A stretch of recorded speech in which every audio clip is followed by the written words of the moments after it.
কাল কিয়ামতের ময়দানে আল্লাহ সুবহানাহু ওয়া তাআলা ছবি অঙ্কনকারীকে বলবে, হে অঙ্কনকারী, তুমি যে ছবি এঁকেছ এই ছবির ভিতরে প্রাণ দাও।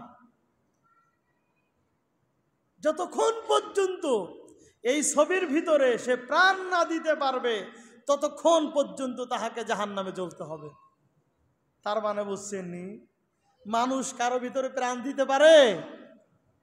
এই জন্য আমরা ছবি অঙ্কন করা, মানুষের ছবি আঁকা বা কোনো প্রাণীর ছবি আঁকা, এমন পোশাক কিনবো না, এমন পোশাক পরবো না। আল্লাহ আমাদেরকে তৌফিক দান করেন। মানুষ হোক আর অন্য কোনো প্রাণী হোক, এমন ছবি অঙ্কন করা, কোনো গেঞ্জি টি শার্ট, কোনো পোশাক আমরা পরবো না।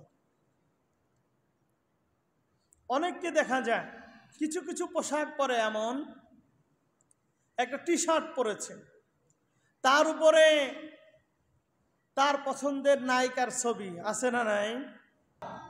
এই অবস্থায় যদি আপনার মৃত্যু হয়, কথা বলেন, মৃত্যু হইলে পারে রহমতের ফেরেশতা আসবে নাকি আযাবের ফেরেশতা? রোড অ্যাক্সিডেন্টে মানুষ মারা যায়, যদি এই অবস্থায় আমার মৃত্যু হয় যে আমার গায়ে যে গেঞ্জিটা পরেছি সেটা মানুষের ছবি ছিল, কোনো নায়ক নায়িকার ছবি ছিল, মরার পরে যখন গোসল করায় তখন এই গেঞ্জিটা খুলে আমার গায়ে এখন ইসলামের পোশাক পরাই দিল, কাফনের কাপড় পরাই দিল। আল্লাহ দেখে কি দেখে না? সব আল্লাহ দেখেন। এই জন্য ভাইয়েরা আমার, আমরা এ ধরনের কোনো পোশাক পরব না। আল্লাহ রাসূল সাল্লাল্লাহু আলাইহি ওয়াসাল্লামের আদর্শকে আমরা ধারণ করব। লাকাদ কানা লাকুম ফি রাসূলিল্লাহি উসওয়াতুন হাসানাহ। আমি মুমিন, আমার গায়ে সালমান খানের ছবি অঙ্কন করা, শাহরুখ খানের ছবি অঙ্কন করা, কোন নায়িকার ছবি অঙ্কন করা, কোন খেলোয়াড়ের, মেসি, রোনালদোর ছবি অঙ্কন করা কোন পোশাক আমি মুমিন আমার গায়ে থাকতে পারে না। ঠিক না? আপনি দামি থেকে দামি পোশাক পরে, অনেক বেশি দামি পোশাক পরে, আল্লাহ রাসূল নিষেধ করেন নাই।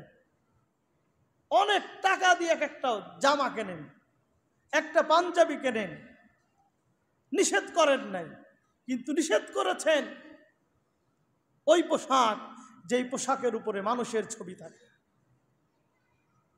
মানুষের ছবি থাকে তো মোটামুটি মেনে নেওয়া যায়, মাঝে মধ্যে মানুষ এমন সব পোশাক পরে যার উপরে কুত্তার ছবি থাকে। ঠিক না? কুত্তা, শ্রীগাল, হায়না, বাঘ, এদের ছবি থাকে। এরপরে এই মানুষটাই যখন নামাজ পড়তে আসে তখন ফতোয়া জিগায় যে হুজুর, গেঞ্জিটা উল্টায় পড়লে নামাজ হবে কিনা? নামাজের ভিতরে যে এটা নাজায়েজ, নামাজের বাহিরেও সেটা নাজায়েজ।